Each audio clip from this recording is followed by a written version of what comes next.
To another video. So in the last video, we looked at what continuous functions were, and we sort of just said that if you've got any graph that you can draw without lifting your pen, for example, this, then that is a continuous function.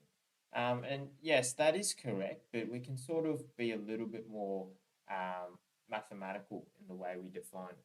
So really, a continuous function is, suppose you have a function f of a, right? So basically, any limit as the limit of f of x as x approaches a should equal the function at point a. Right, so basically, going back to our limits that we did in previous videos, as x approaches this value of a, the entire function should approach f of a, right? So suppose we have any function that's like this. If this is your point a, so at x equals a, the whole entire function should be continuous, right? As we approach from the right, as well as we approach from the left. So as our x approaches a, the whole function approaches this value at f of a. So this, corresponding to this point, is f of a. Let's have a look at another example. Let's suppose we have f of x is equal to x squared take 1 over x take 1.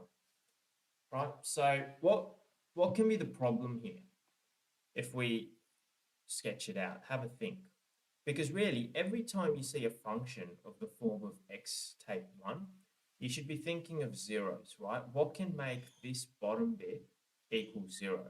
And we know that every time we divide a function by 0, that's when we have discontinuities, right? That's what makes a function undefined. So we know that if x equals 1, that's going to be a discontinuity. So straight away, we know that the function is not defined for x equals 1. But how about for other values? Well, then it is defined, right?